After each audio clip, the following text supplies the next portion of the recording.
Hi guys, welcome back to my channel. I pray you guys enjoyed last week's video, and I pray that you guys are having a good week so far.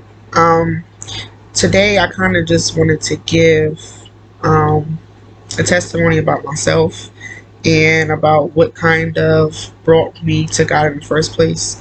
You know, because everybody learns about God differently and is introduced differently, or learns about Him differently.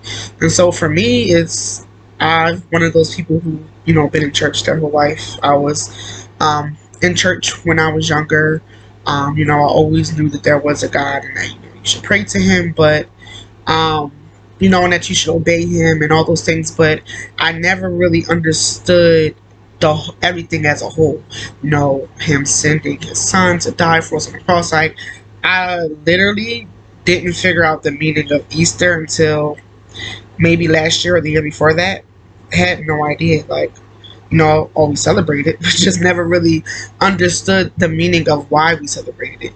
So, as I said, I've been in church my whole life, but never really understood, why we were doing what we were doing. It's just, oh, you're supposed to do this and you're supposed to do that. And so I always prayed my whole life. I always prayed to God, and was thankful and grateful. And I do believe that He's carried me this far, and that He just had grace over my life. So I stopped going to church when I got older. Of course, we all do that. We always stray away and do our own thing, do what we want to do, explore, the world or whatever. Um, and it's so weird because I've always been connected though, like there's always been something that pulled me to church, always. I just always fought it. It's like, no, I'm good, no, I'm good, no, I'm good.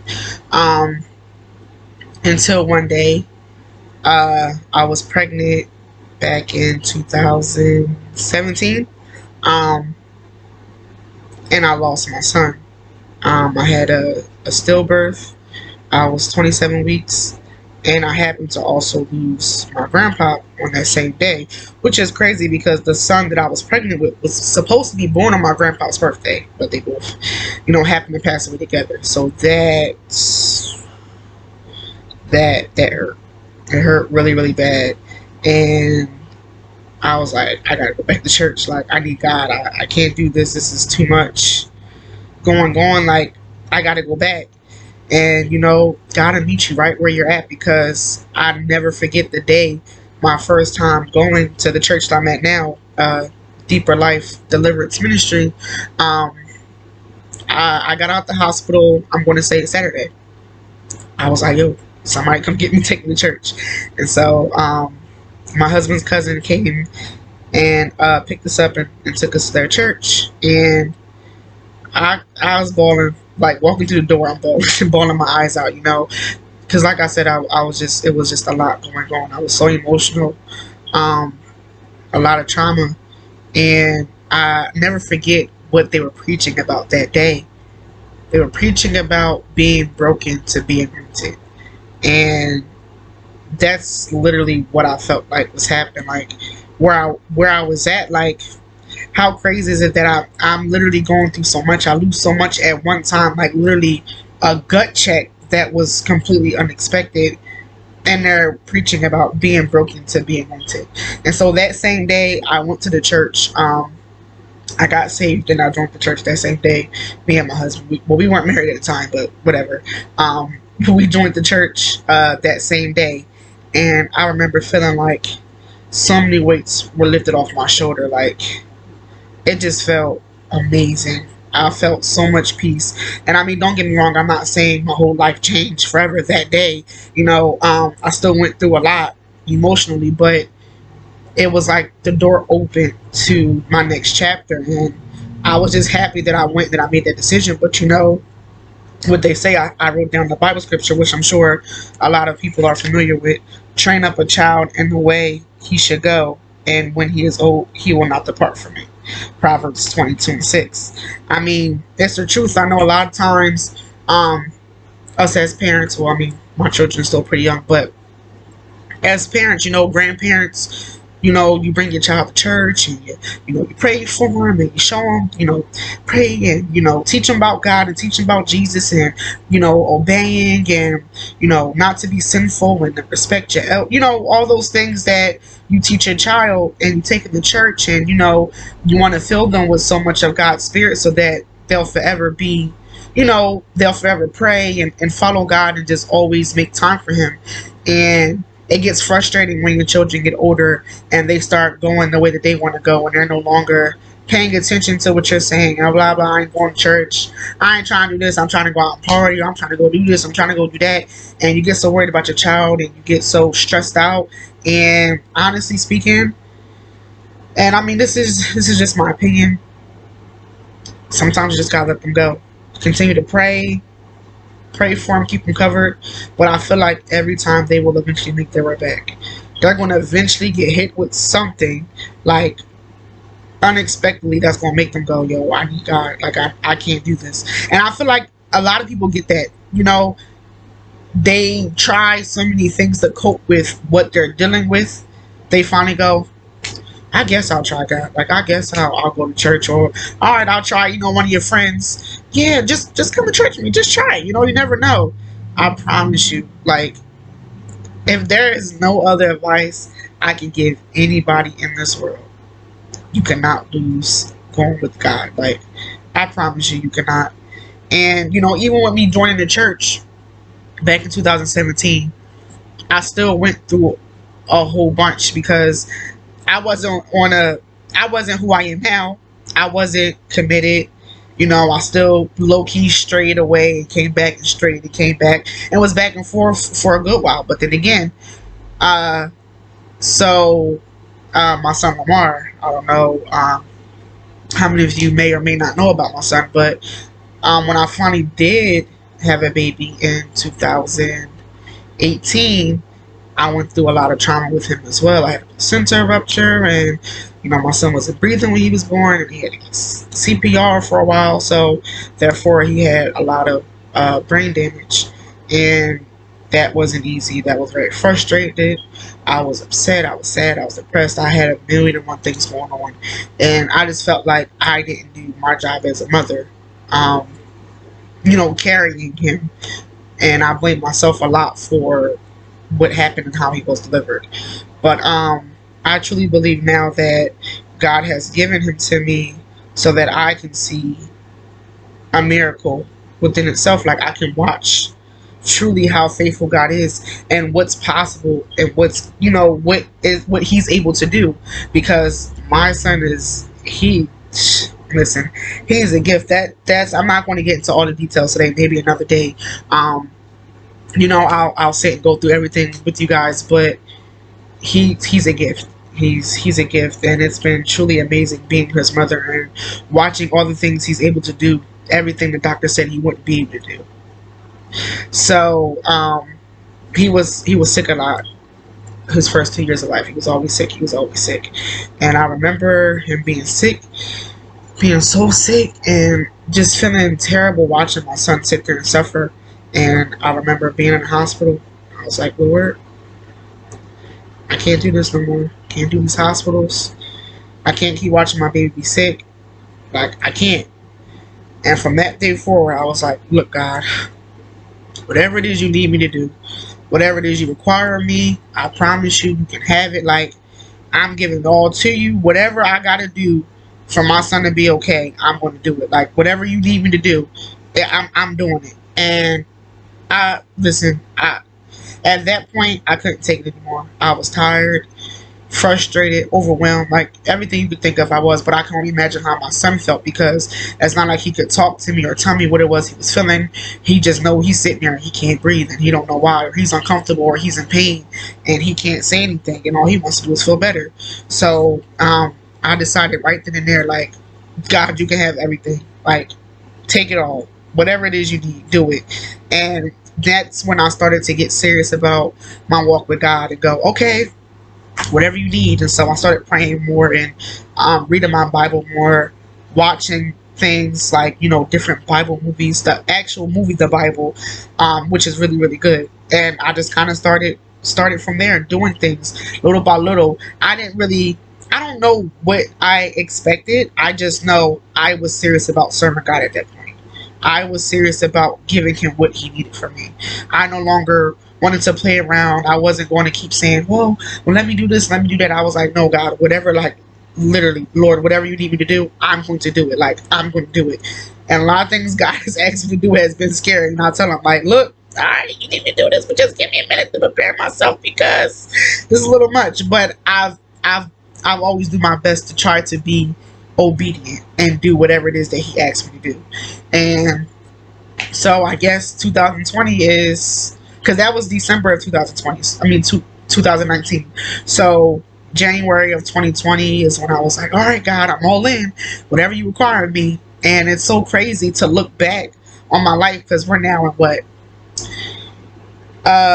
June of 2022. And the way I've changed, the way I think have changed, the things I feel have changed, my view on life has changed. You know, so much about me has changed in these past 2 years, and it's so crazy because I'm so grateful for what God has been doing for me. You know, the fact that He has been cleansing me. You know, my heart, the way I feel towards people are different. People who I might not have liked before, or might have had hard feelings towards this person, they're just being erased. You know, to be able to wake up and go, wow, I used to be so angry about that. And now look at me. Well, I used to be so scared to do this. And now look at me, like, I literally see and feel a change. And I'm just like, wow, God. And I feel like when the changes happen, you don't even recognize it at first. It's just you blink and you go, oh, I ain't even doing that no more. You know, like I used to cuss a lot. You know, don't really be cussing. I'm not gonna say I don't. I get frustrated sometimes. I might slip up here and there, but it's crazy when you feel so much more control over your life, and sin no longer has that hold on you to do certain things. There are so many things I never thought that I could stop doing that now I go, yo, I'm not doing that no more. Like, that's crazy. Like, yo, I'm not doing this or doing that. I don't even think about doing that, nor do I want it. Like, I don't have a crave to do that. And it's just amazing, you know? And like I said, when I first joined it, I wasn't even really, you know, prepared to really give God my all. It still took some time. So, you know, I just kind of want to encourage those people that may have started, you know, that may have joined the church or may just be trying to figure out how to start off with, you know, giving God what he needs from you.